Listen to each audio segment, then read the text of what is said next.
Winter in Seoul always carries a piercing elegance. Inside the Galleria in Gangnam, the heating is generous, and the air is scented with expensive perfume and fresh pine needles. Amara stands outside an Italian menswear boutique, holding a black velvet pouch containing platinum cufflinks she selected for Min-jun.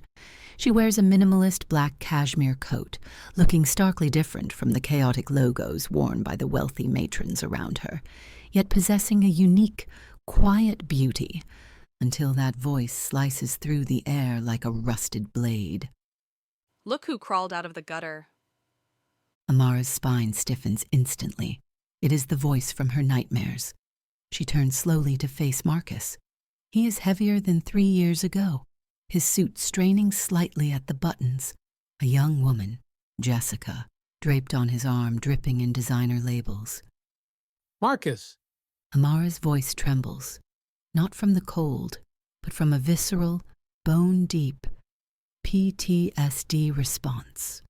Marcus steps closer, invading her personal space, the predator cornering its prey. I thought you'd be dead by now, or at least turning tricks in the red light district of Itaewon. Looks like you sold yourself for a good price after all. He flicks the collar of her expensive coat with a sneer. Which old man bought this for you? Move! Amara tries to step around him. Is that how you talk to the man who made you? Marcus blocks her path, his eyes dark. Or should I say, are you still the same pathetic worm who begged on her knees for rent money? In an instant, 2 shadows materialize silently. Min-jun's elite bodyguards, Jin-woo and Tae-young, stand like mountains before Amara. Jin-woo's palm presses against Marcus's chest, not shoving but applying absolute immovable pressure. Step back, sir. Jin-woo's English is heavily accented with warning. Humiliated in front of his girlfriend, Marcus snaps. He shoves Jin-woo's hand away, roaring, Don't touch me. You think hiring some Asian muscle changes who you are, Amara? You're still broken goods. The commotion draws eyes. Marcus, losing control, grabs a large, heavy glass Christmas ornament from a display table. He intends to throw it at the bodyguards, but in his flailing rage, he smashes it violently near Amara's feet. Crash! The sound of exploding glass. In that second, the mall's noise vanishes for Amara. The sound overlaps perfectly with the memory of a glass of water, shattering on the floor 3 years ago, on the night she lost her baby. Cold car windows, the back seat stained with blood, the harsh white lights of the charity ward, loneliness, despair. No! Amara backs away in terror, her feet tangling in the hem of her coat. She isn't pushed. She is knocked down by memory. She falls backward, her elbow slamming into the sharp metal base of the display stand. RIIIP ***. The expensive cashmere tears. Blood instantly blooms on the black fabric, dripping onto the pristine white marble floor like plum blossoms in snow. The mall falls silent. Marcus stands over her, his face twisted with twisted glee. See? Clumsy. Weak. Just stay down there where you belong. Tae-young speaks into his earpiece, his voice shaking with pure fear. Code Red, Sector 4. The madam is hurt. If the mall was silent before, the atmosphere now is suffocating. The entire floor has been cleared. Shutters are down. Marcus and Jessica sit in chairs in the corner, surrounded by 4 stone-faced men in black suits. Marcus is still shouting about calling the police and his lawyers. The sound of leather shoes striking the floor echoes from the hallway. Steady, unhurried, but every step feels like it's stomping on everyone's heartbeat. The door opens. Kong Min-jun walks in. He doesn't spare a glance at Marcus. He doesn't even look at the sweating mall executives. He walks straight to Amara, who is sitting on a first-aid chair. His suit is immaculate, his hair perfect, but his eyes are a bottomless black ocean where a tsunami is forming. He kneels on one knee before Amara, his long fingers gently cradling her injured arm. Does it hurt? His voice is terrifyingly soft. Tears swim in Amara's eyes as she tries to hide her bleeding arm behind her back. I ruined the coat, and I ruined our date. Min-jun gently pulls her hand forward. He uses his thumb to wipe a speck of blood splattered on her cheek. Then he brings the drop of blood to his mouth and tastes it. The gesture is both sensual and horrifying. You ruined nothing, he says quietly, but someone is going to wish they were ruined. He stands up. The air seems to freeze. Slowly he takes off his priceless bespoke suit jacket, folds it with meticulous care, and hands it to Tae-young. Then he unbuttons his shirt cuffs. 1, 2, revealing the edge of a tattoo winding out from his wrist, a pattern of thorns. He turns to face the corner. Bring him here. Marcus tries to stand, blustering. Who the hell are you? Do you know who my father is? This woman assaulted me. I demand. No nonsense. Min-jun moves, graceful as a waltz. He grabs Marcus by the hair with one hand, yanks his head down, and drives his knee up.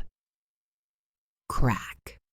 The sound of Marcus's nose breaking echoes crisply through the room. Jessica screams, "Oh my God! Call the police! Call them!"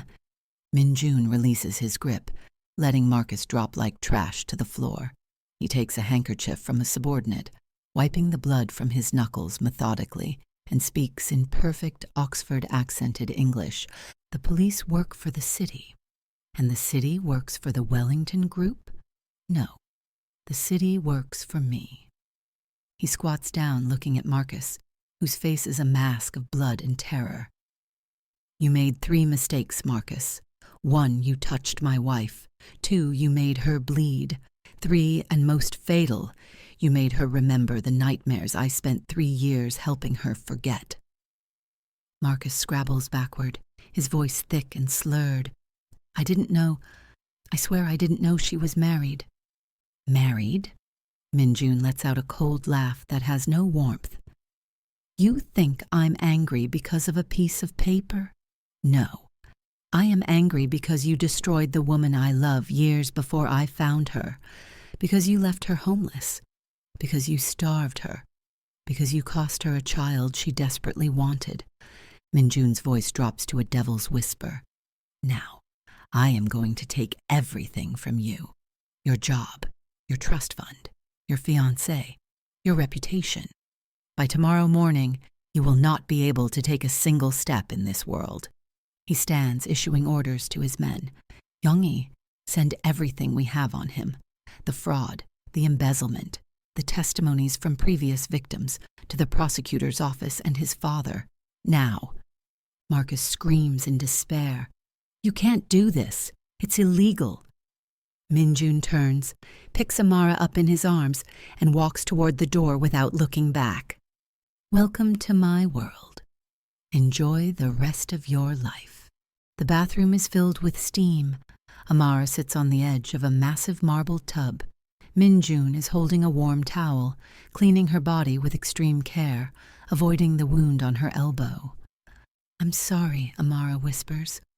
I shouldn't have been so weak. I shouldn't have let him get to me. Min-jun stops. He frames her wet face in his hands. Look at me, Amara. She looks up, crashing into his gaze full of pained adoration. Trauma has no expiration date. You were not weak. You survived. You fell because the scar was still hurting, and my job is to make sure that scar is never ripped open again. He kisses her forehead, her eyes, her lips. It is not a kiss of lust, but of worship, of healing. I never told you the whole truth, Amara chokes out. The baby. I thought about dying. After he left, after the miscarriage, I felt I had no value. You are priceless. Min-jun pulls her into his embrace, letting the hot water soak his dress shirt. Listen to me. We cannot change the past, but I swear to you, in your future, every tear you shed will only be from joy, and everyone who has ever hurt you will pay 1,000 times over. That night, they do not make love with intensity. Min-jun simply holds her, like holding a fragile treasure recovered from the deep. Outside the window, Seoul's snow falls silently. Meanwhile, in the city's digital and financial veins, Min-jun's orders are spreading like a virus, systematically dismantling the existence of Marcus Wellington. A bright spring day, reporters and guests gather in front of a modern white building. A golden plaque on the gate reads, "Second Chances Foundation." Amara stands in a tailored white suit, looking radiant, confident, and powerful. Around her neck hangs Min-jun's gift, a custom diamond necklace in the shape of a phoenix rising from flames. She stands at the microphone. Min-jun stands half a step behind her, still in that protective stance. 3 months ago, I thought the shadows of my past would cover me forever, Amara says to the cameras, her eyes steady. But I learned that we cannot let those hurts define us. We must turn that pain into power. This foundation is dedicated to helping women who, like my former self, have suffered financial abuse and homelessness. We will provide legal aid, housing, and job training, because everyone deserves a second chance. Applause thunders. On the outskirts of the crowd, a disheveled, unshaven man watches. It is Marcus. Disowned by his father, dumped by his fiancée, trust fund frozen, and now facing jail time for multiple fraud lawsuits. He watches the woman he once treated like garbage, now accepting the world's praise like a queen. Min-jun's gaze cuts through the crowd, locking onto Marcus with laser precision. There is no anger, only the indifference of looking at a dead man. He lifts his chin slightly.